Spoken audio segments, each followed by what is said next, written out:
Welcome to the deep dive. Today, we're really getting into the foundational ideas of child development and education from Maria Montessori's The Absorbent Mind. Yeah, it's a really significant work. It fundamentally shifted how people thought about childhood learning, and honestly, its ideas are still incredibly relevant today. Absolutely. And for you listening, maybe you're a parent, maybe you work in education, or maybe you're just, fascinated by how we all learn and grow. This deep dive is definitely for you. hmm We've tried to pull out the sort of core principles from Montessori's observations, some of the surprising bits, the key takeaways. It's kind of a shortcut to understanding some pretty deep concepts. Right. The goal really is to uncover the most insightful parts of what she observed about a child's mind, especially in those critical first 6 years. Okay, let's jump right in then, maybe with her most famous concept, the absorbent mind. Yes, the absorbent mind. So Montessori saw that young children have this, well, unique mental capacity. It's a way of taking in the world that's really fundamentally different from how we learn as adults. And she uses that amazing example, doesn't she? Language learning. Exactly. You think about a 2-year-old, Uh, they just effortlessly absorb the grammar, the vocabulary, all the complexities of their native language. Without any formal teaching. Right. No lessons. It's like there's this innate natural timetable she talks about, like an internal syllabus set by nature. Yeah, and the key thing she stressed is that it's not passive. It's an active construction happening inside the child's mind, something we adults just can't replicate in the same way. The precision, too. She notes how perfectly they grasp it. Oh, absolutely. The accuracy is astonishing. Montessori argued this natural learning is, well, far superior to even carefully planned schooling when it comes to something like language. They internalize all the nuances, the It exceptions. really makes you pause, doesn't it? You compare that to us adults trying to learn a new language. Ugh, yes. The conscious effort, the memorization, the grammar drills. It's a Yeah. completely different, often much harder process. So she draws this really clear distinction. How does she phrase it? The child absorbs. The child absorbs with his psychic life, while adults acquire with our intelligence.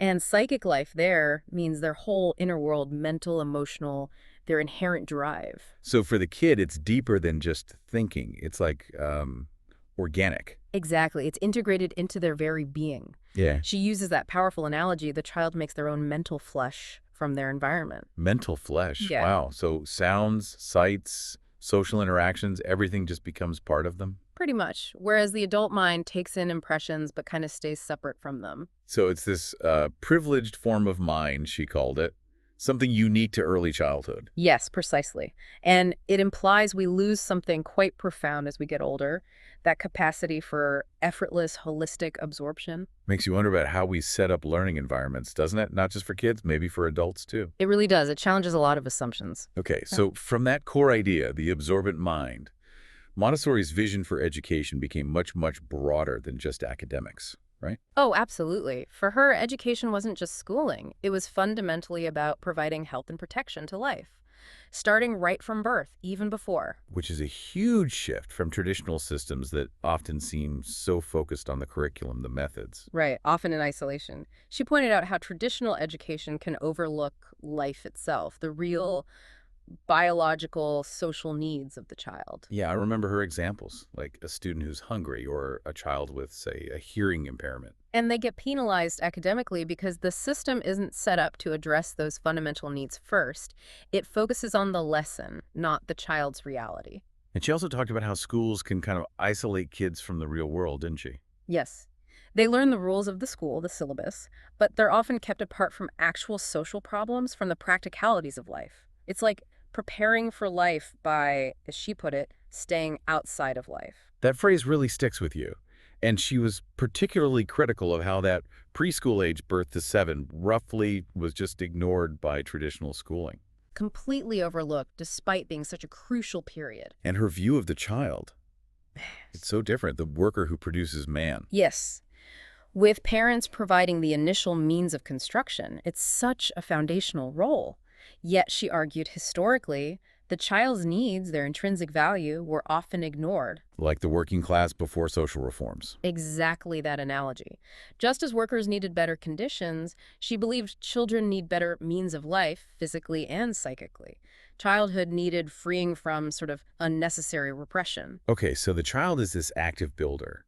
That leads us to another key idea: sensitive periods, Right. Not just general stages, but these specific windows of opportunity. where they have this intense drive to learn particular things. Precisely. Periods where they're especially sensitive to certain stimuli in the environment and internally motivated to master specific skills. She even described a psychoembryonic life right after birth. Psychoembryonic, what does that entail? Think of it like the psychological equivalent of embryonic development. It's that initial internal construction of their mental and psychological faculties happening alongside the development of corresponding movements. So she saw the newborn as almost incomplete, psychologically speaking. In a way, yes, because their full human form depends on this later psychic development. Intelligence is what sets humans apart, she argued. And that construction of intelligence is the first real act of human life, while the body is still relatively inert. Exactly. The mental architecture is being laid down first. And she worried about the birth experience itself, the birth terror, as she called it. Yes, how a harsh environment for the newborn, too much bright light, loud noise, rough handling could negatively impact their character development, could lead to regressions. You contrasted that with animal mothers, didn't she? Their instincts to create calm, safe spaces. Compared to some human practices, that can be quite disruptive and overwhelming for a newborn system. But if the environment is supportive, Then the child can absorb it with fascination, with interest, avoiding those potential setbacks. It's interesting, she pointed out how modern neonatal care controlled temperature, dim lights, gentle handling actually aligns pretty well with her early insights. that's fascinating. And the mother-child bonds, that initial connection. Crucial. She called it a kind of magnetism, vital for the child's first adaptation to the world outside the womb. That makes me think about different cultures. She observed child-rearing practices outside the West, right? Yes, she noted in many societies she considered less ultramodern. Children were just, Mhm. always with their mothers, carried around part of daily life. So they're constantly absorbing language, social cues, just the rhythm of life, Exactly, by being immersed in it. which she contrasted with what she saw in some Western settings, children being more isolated. Potentially leading to what she termed mental starvation. She even suggested it could be linked to things like excessive crying or agitation in infants who weren't getting enough stimulation from the real world. So the key is bringing the child into the world, letting them learn from real life. That was definitely her emphasis. Real experiences are the best learning material. Okay, so the child develops, and then comes another tricky phase, right? Yeah. The push for independence. Yes, that second period of adaptation. And this is where adult interaction becomes really critical. It can either help or hinder. Hinder how? Mm. Through being too violent, she said. Right. And violent wasn't just physical. It could be interrupting, being overly controlling, not respecting the child's effort to do something themselves. Ah, I see. So her advice was that nonviolence must be exaggerated. Exactly. Because adults often don't realize how forceful or imposing they can seem to a small child who's trying hard to master something. And she believed that these early struggles, these obstacles, could have lasting effects. Yeah, she observed links between early frustrations or constant interruption and later issues like stammering or a general hesitation, like the inner conflict manifesting physically. Wow. Which is why she stressed that preparing to work with children isn't just about techniques. No, it requires serious self-reflection from the adult. A spiritual preparation, she called it, to really understand and respect the child's inner life and efforts. Shifting gears a bit, Yeah. but still related to action, the hand. She saw the hand as incredibly important. Hugely important, not just a tool, but intimately connected to intelligence. How so? She contrasted with the body's basic systems. Right. The vegetative systems maintain the individual, but the nervous system, and especially the hand guided by the brain, connects us to the world, to others. And the human hand doesn't have fixed actions like an animal's paw. Exactly. That lack of fixed instinct is what allows it to become the instrument of intelligence, of the mind. It's linked to our psychic development, our ability to create the progress of civilization itself. You think about historical artifacts, tools, art. They're all evidence of the intelligence and spirit of past peoples, expressed through their hands. She almost suggested that the point of intelligence was to have hands. It's a provocative thought, isn't it? That hands are how intelligence leaves its mark on the world. She talked about movement developing in two ways: the basic biological movements, and then movement connected to our inner life, our will. And the hand grasping, manipulating things intentionally, that's an early form of work for the child. Yes, fundamental work. Which loops back to her point about independence. Right. Development comes through the child's own effort. So adults shouldn't jump in and help when a child is capable or learning to be capable, even with something basic like walking. Let them struggle, let them achieve it themselves. That effort is key, which also connects to imitation, doesn't it? Yes, but she had a specific view on imitation. It wasn't just mindless copying. Understanding comes first. Exactly. The child understands something, then makes the effort to imitate it, and that effort is what develops them, often making them even better than the model they copied. And to make that effort effectively, they need. Uninterrupted work. Time to focus, to concentrate, to see a task through to completion. That builds crucial mental skills. Which is why she was somewhat critical of just giving kids lots of toys.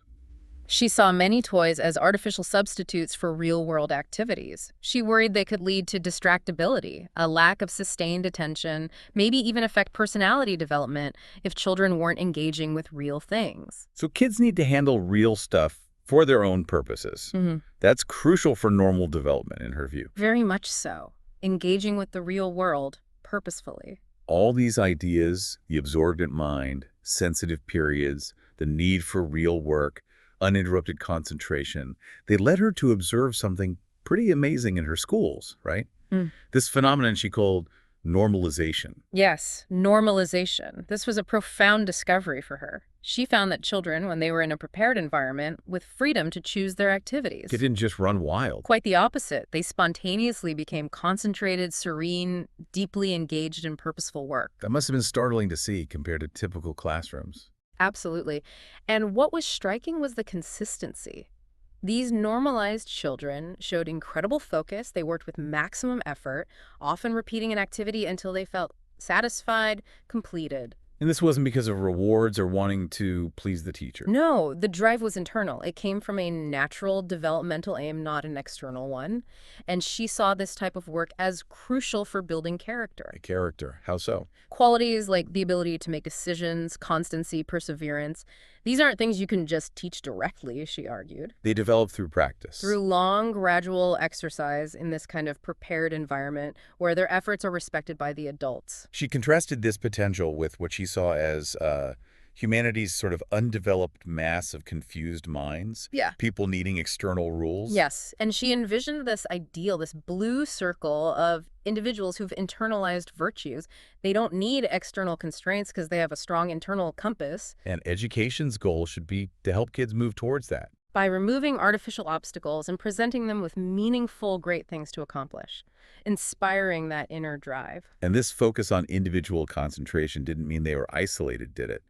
What about social development? No, not at all. What she observed was that positive social interactions emerge spontaneously in these free environments. Like older kids helping younger ones. Exactly. Offering help, inspiring them. It fostered a sense of love and brotherhood, she felt, rather than competition or jealousy. So they naturally formed a kind of cohesive society. Yes, based on positive feelings, mutual attraction, and respect for each other's work. There's that great anecdote, too, about the children impressing visitors. Oh, yes. How they spontaneously decided to tidy up and work diligently to make a good impression when visitors arrived unexpectedly. It showed this sense of collective responsibility, pride in their community, their clan. That's lovely. It shows social awareness developing naturally. And speaking of social interaction, she also looked at obedience differently, too, didn't she? Not just compliance. Right. She saw obedience developing through stages, 3 degrees. Okay, what's the first degree? That's sort of occasional obedience. The child obeys sometimes, but it really depends on whether the command aligns with their current developmental urges and abilities. They might not obey simply because they can't yet. Makes sense. And the second degree? That comes later, when the child has more developed abilities and self-control. They can consistently understand and choose to follow another person's will, even if it doesn't match their immediate impulse. Okay, so more reliable obedience. And the third degree, that's the really interesting one. Yes, the highest form for her. This is obedience directed towards someone the child deeply respects, usually a teacher or guide who has genuinely served and helped them. So it's driven by admiration. Admiration, trust, and a recognition of the teacher's greater knowledge or ability. It's the joy of being positively influenced by someone you look up to. It's not about submission, it's about connection. So it's earned, not demanded. Precisely. Which shapes the whole role of the Montessori teacher, doesn't it? Yeah, it's very different. Not constantly jumping in, praising, correcting. No. The main job is preparing that environment, observing, respecting the child's activity, and intervening minimally. And the materials themselves help with that, right? The control of error, Absolutely. Many of the materials are designed so the child can see for themselves if they've made a mistake. They don't need the teacher to point it out. which must build so much self-confidence. And psychic freedom. They learn to trust their own judgment to correct themselves. It's a huge contrast to relying on external validation or correction, rewards, or punishments. So wrapping things up, after all this focus on the mind, the environment, the work, Yeah. Montessori brings it back to something even more fundamental, doesn't she? Yes. She ends with this incredibly powerful idea of the child as the fountain source of love. Love, as in an inherent force. Exactly. A natural, powerful love that she saw as a gift of the universal consciousness. More fundamental, she suggested, than intellectual prowess or any systems we create. Wow. So the child isn't just learning, they're embodying this essential force. That's how she saw it. The child is the fountain whence it springs. They represent a new path for humanity, one focused on recognizing and nurturing this innate love. So if we had to distill the key takeaway from this whole deep dive into the absorbent mind, it's really that the young child has this unique, powerful way of learning and developing. Driven by internal forces, yeah, and this incredible connection to their environment.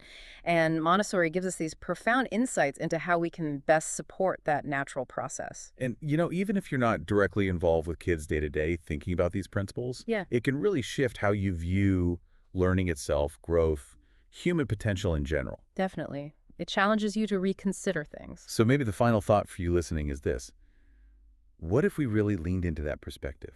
Seeing the child not as an empty vessel to be filled, but as this powerful, self-directed learner with this amazing, absorbent mind. How might that actually change things? Not just schools, but maybe our whole approach to human nature, to how society progresses. What could happen if we truly prioritized nurturing that innate drive, that absorbent mind, that fountain source of love she talked about?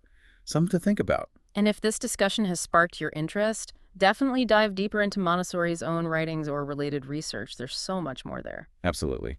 Well, thanks for joining us for this deep dive. Thank you. Until next time.